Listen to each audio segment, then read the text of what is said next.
অষ্টমীর সকালে তো সবার মধ্যে একটা ব্যস্ততা থাকে, অঞ্জলি দেওয়ার পালা। তো সেই জন্য সকাল সকাল স্নান করে অঞ্জলি দিতে চলে এসেছিলাম। তো এবারে তো অঞ্জলির টাইমটা খুব ভালোই ছিল, 10টা। তো গতবার খুব অসুবিধা হয়েছিল, ভোরবেলা ছিল। তো অঞ্জলি দেওয়ার পর আমাদের কমিউনিটি হলেই ব্রেকফাস্টের ব্যবস্থা হয় প্রত্যেকবারই। তো সেখানেই ব্রেকফাস্ট সেরে গরম গরম চায়েরও ব্যবস্থা থাকে, পুরো আর কি কমপ্লিট প্যাকেজ যাকে বলে। তো এখান থেকে ব্রেকফাস্ট করে আমরা সোজা বাড়ি চলে গেছিলাম, কারণ প্রচণ্ড গরম, আর সকাল থেকে যেহেতু উপোস করেছিলাম ওই জন্য ঠিক ভালোও লাগছিল না গরমে।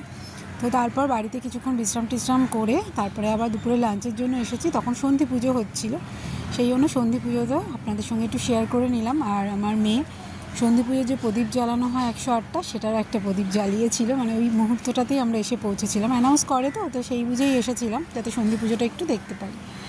বেশ ভালো লাগছিল, কিন্তু সেই জন্য আপনাদের সঙ্গে সেই মুহূর্তটা একটু শেয়ার করে নিলাম।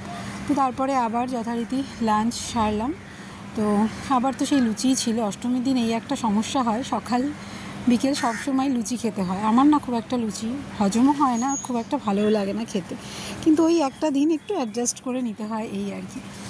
তো যাই হোক, এখানে সন্ধি পুজো দেখে তারপরে আমরা লাঞ্চ টাঞ্চ করলাম। লাঞ্চ টাঞ্চ সেরে ইচ্ছে ছিল বেরোবো অষ্টমীর দিন, কিন্তু তারপরে এই ওয়েদারটার জন্য আর ভালো লাগলো না। মেঘ করেছিল হালকা, এক দু ফোঁটা বৃষ্টিও পড়লো, ভাবলাম যে হয়তো বৃষ্টি আসবে, খুব মেঘও গর্জার ছিল, কিন্তু তারপরে আর বৃষ্টি টিষ্টি কিছু হয়নি।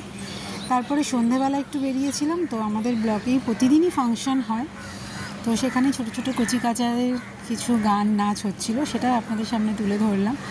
খাওয়াটা আর এবারে তুলিনি দুপুরে, কারণ প্রচণ্ড ভিড়ও ছিল, সেই জন্য। আর প্লেট হাতে না একটু অসুবিধেই হয় তুলতে।